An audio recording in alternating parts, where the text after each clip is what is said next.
Yo tout le monde, c'est Matt, nouvelle vidéo sur le top 10 de mes cartes les plus chères dans ma collection. Donc pour ça, j'ai pris plusieurs critères. Déjà, l'état de la carte, la rareté et le prix actuel. Donc dans un premier lieu, je vais vous dire le prix auquel moi je l'ai touché et après le prix auquel elle peut coter aujourd'hui. Donc on va commencer avec la première carte, il s'agit tout simplement de Raichu Obscur. Donc Raichu Obscur, c'est une carte que j'ai en excellent état, il y a quelques petits points blancs qui se baladent, mais elle reste vraiment dans un état sublime. Donc j'ose pas les sortir des top loaders, hein, donc malheureusement vous les aurez pas avec les top loaders, sans les top loaders pardon. Mais voilà, elle est quand même dans un état très très bon, avec un petit point blanc que vous voyez juste en haut. Voilà, alors cette carte je l'ai échangée contre du grenat. La valeur d'échange à peu près à l'époque c'était du peut-être 450 euros. Aujourd'hui moi avec l'augmentation des prix je l'estime plutôt vers les 750 euros. Voilà, donc c'est la seule carte qui est à moins de 1000 euros dans ce top. Et après, on va rentrer dans le dur. En deuxième position, on a ma carte favorite qui est Lugia. Donc j'étais obligé de la placer dans ce top parce que c'est une carte emblématique de la série Neo, tout simplement. Parce que c'est le premier légendaire qu'on voit de la deuxième génération dans les séries de cartes Pokémon à jouer et à collectionner. Et elle est plutôt dans un état très très correct aussi. On a pareil des petits points blancs dans les coins. Et à l'époque, celle-ci, je l'avais achetée 250 euros. Parce qu'il y a quand même des micro-rayures qu'on peut voir un peu sur l'holographisme. Mais voilà. Donc actuellement, cette carte, je la cote plutôt vers les 1000 euros. Donc, qui est plutôt pas mal au vu de la série Neo Genesis. Parce qu'il y a quand même aussi des starters en Nirmine, donc proche du 9, qui cotent près des 800 euros. Donc celle-ci, je la cote voilà, vers les 1000 euros, malgré les petits, à cause des petits points blancs. On passe à la troisième. Donc évidemment, il y aura beaucoup de Wizards dans ce top, forcément, parce que c'est ma collection principale et forcément c'est les cartes aussi qui coûtent un peu les plus chères. Mais il y a une carte qui n'est pas Wizard. Donc en troisième, on a un petit Steelix brillant que j'avais acheté à Tous Fous d'époque. Donc c'est la seule brillante qu'il y aura de ce top parce que le reste n'est pas assez bon état pour rentrer dans ce top. Mais sinon, croyez-moi que si les autres étaient dans cet état-là, il y aurait pratiquement eu que du brillant. Donc voilà, on peut remarquer un petit point blanc en haut, un petit point blanc en bas. Voilà. Donc la carte est quand même un tout petit peu usée. Pour moi, elle est plutôt sur du très bon. Et voilà, donc très bon, un petit Steelix brillant que j'avais acheté 250 euros à Tous Fous d'époque. Et qu'aujourd'hui, je cote plus ou moins vers les 1100 euros. Voilà, donc les brillants restent quand même des cartes très recherchées par les collectionneurs. Parce que ça reste des secrets et c'est une série très appréciée, Destiny. Et voilà, tout simplement, donc les brillants montent beaucoup, même si Steelix brillant reste assez trouvable et abordable. Et on arrive dans la seule carte qui n'est pas Wizard, forcément, il fallait qu'elle apparaisse, la Rayquaza Star. Donc la Rayquaza Star de mon enfance, voilà, que j'avais pioché lorsque j'étais gamin dans un paquet de Ex-Deoxys. Et voilà, je l'ai bien conservée, je suis content en vrai, je suis ultra content de l'avoir bien conservée. Et au vu de tout ce qui se vend aujourd'hui, parce que voilà, là on est plutôt dans un état bon plus même. Au vu de ce qui se vend aujourd'hui sur Rayquaza, et celle-ci je la cote pareil que la Steelix à 1100 euros. Voilà, en super état elle est partie dans les 7000 euros.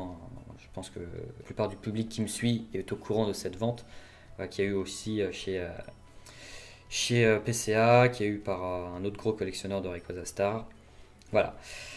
Cette carte vaut juste la peau du cul. Mais voilà. Mais là, pour moi, elle est juste en état bon. On arrive à la moitié de ce top. Et la moitié de ce top, c'est Cisaiox Obscur. Donc, j'avais fait une réception sur cette carte que j'avais eu en PCA 8. Que j'avais acheté 633 euros auprès de Normapoc. Et du coup, je l'ai décapsulé, et puis voilà, on est sur un très bel état. Et aujourd'hui, pour moi, elle cote facilement sur les 1200 euros. Je pense qu'elle part parce qu'elle reste très dure à trouver. Et c'est une carte très chiante à avoir dans un état comme celle-ci. En sixième position, on a du Évolution avec un petit Mentali Obscur. Donc cette carte n'est pas dans un état sublime comme les autres, mais elle a son petit côté très recherché qui fait que la cote augmente énormément.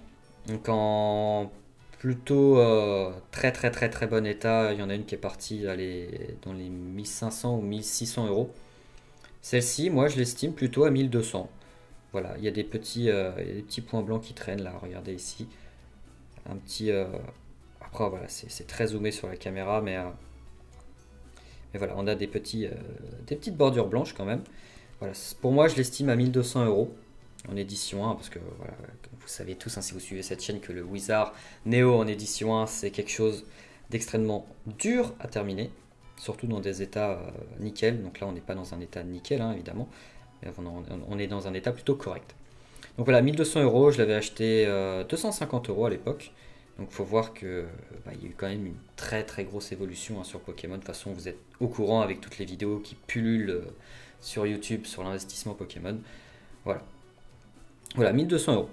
On arrive à Tyrannosif en édition 1, toujours, hein, parce qu'il n'y a que de l'édition 1 dedans. Tyrannosif en édition 1 de Discovery avec un petit... Alors là, ce n'est pas un point blanc, c'est juste une petite saleté qui s'est incrustée dans mon sleeve lorsque je les ai mises pour la vidéo.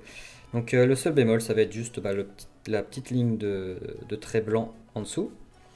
Voilà, une carte que j'avais pareil achetée à tous sous d'époque, 220 euros. Voilà, des petites micro-rayures, mais vraiment très légères. Et cette carte, je l'estime aux alentours de 1400 euros. Parce qu'elle reste quand même très très très très très très clean. Et ça fait plaisir pour la collection. Alors, en 7ème position, on a la carte que j'ai réceptionnée il n'y a pas très longtemps avec un petit Noctali en édition 1. Donc, une carte que j'ai achetée plus de 1000 euros. C'était d'ailleurs la dernière vidéo que j'ai sortie sur cette chaîne. Et voilà, elle est tout simplement sublime. Elle n'est pas dans un état nickel. Donc vous imaginez que si elle est déjà en top 7 avec un état comme ça, vous n'imaginez même pas avec un état magnifique. Donc un état magnifique, en ce moment il y en a une à 4500 euros. Là pour moi je l'estime plutôt dans les 1400-1500 euros. Voilà, et celle-ci je l'avais achetée plus de 1100 euros. On arrive à l'avant-dernière et forcément elle devait y apparaître, la fameuse Dracofeu du set de base. Voilà, celle que tout le monde recherche, celle que tout le monde veut en neuve parce que ça rappelle des souvenirs, c'est nostalgique, etc. Et aujourd'hui, elle est que en 9ème position parce que voilà, je ne l'ai pas en état proche du 9. Voilà, donc des petits points blancs. Comme j'ai pu le dire maintes et maintes fois, c'était une carte que j'avais achetée lorsque j'étais étudiant à 90 euros à une personne de la communauté Pokémon. Et aujourd'hui, pour moi, je l'estime plutôt aux alentours de 1700 euros au vu des dernières ventes que j'ai pu voir sur les groupes Facebook, sur ce qui passe sur eBay, sur les demandes qu'il y a. 1700 euros pour moi, je pense que c'est un bon prix pour ce Dracofeu. Voilà, il n'y a pas trop de micro-rayures sur le lot. Le dos est plutôt très clean. Et voilà, juste voilà, un petit coin. Pour moi, je pense à 1700 euros, elle part. Ça fait peut-être un PCA 7, peut-être. Voilà. Et en dernière position, je n'ai pas arrêté de le répéter lorsque j'ai présenté Neo Destiny. Évidemment, il s'agit de la fabuleuse Dracolos Lumineux en édition 1. Voilà. Une énorme affaire. Je crois que c'est la plus belle affaire et la plus belle rentabilité que j'ai pu faire dans ma collection. Donc ce Dracolos lumineux que j'ai acheté dans un lot à 100 balles avec le Draco lumineux aussi pareil en édition 1. Dans un état tout à fait fabuleux. Voilà, le seul point blanc je crois c'était celui-ci. Voilà, après c'est des petites poussières qui traînent dans le sleeve. Voilà, pour moi je l'avais estimé en PCA 8. Peut-être 9 si elle a vraiment de la chance. Mais bon, il y a quand même du silvering parce que ça reste du Neo Destiny. Voilà. Après tout ce que vous allez voir dessus là c'est... Pourquoi il ne va pas faire le focus? Voilà. Il ne veut pas faire le focus quand je tourne. Voilà, c'est une carte que j'estime à plus de 2000 euros. Moi, si je dois la lâcher, c'est pas moins de 2000 euros facile. Donc, Teddy, si tu passes par là, tu sais ce qu'il te reste à faire, mais tu sais qu'il y a très peu de chances que je la lâche. Voilà, parce que Teddy est très intéressé par cette carte. Et d'ailleurs, si vous l'avez, n'hésitez pas à le contacter. Voilà, donc pour moi, c'est ma carte la plus chère. Et voilà, j'en suis très content de pouvoir vous présenter tout ça après 4 ans de collection. Vous voyez, il y a beaucoup de Wizards, je suis désolé, mais c'est ma collection principale.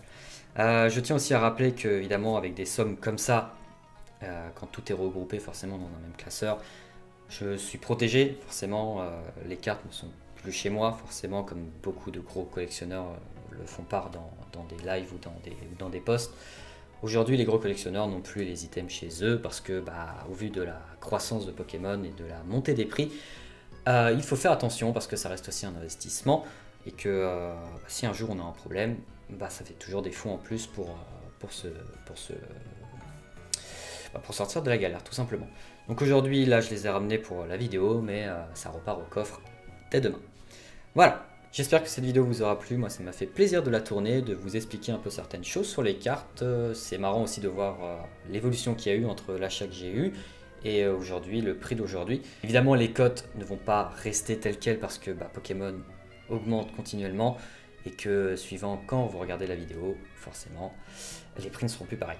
N'hésitez pas à me faire un petit retour dans les commentaires, n'hésitez pas à me dire si vous avez par exemple certaines cartes, ou si vous voulez juste un petit conseil, par exemple j'ai cette carte, combien ça peut valoir, etc. J'essaierai d'être actif suivant le nombre de commentaires, et évidemment la carte, parce que si vous me dites ouais j'ai un Chenipan édition 1, combien ça vaut, vous vous démerdez clairement vous démerdez, il y a eBay qui est là pour ça. Mais voilà, donc on se retrouve pour une prochaine vidéo, j'espère que vous serez au rendez-vous, c'était Matt, tchuss.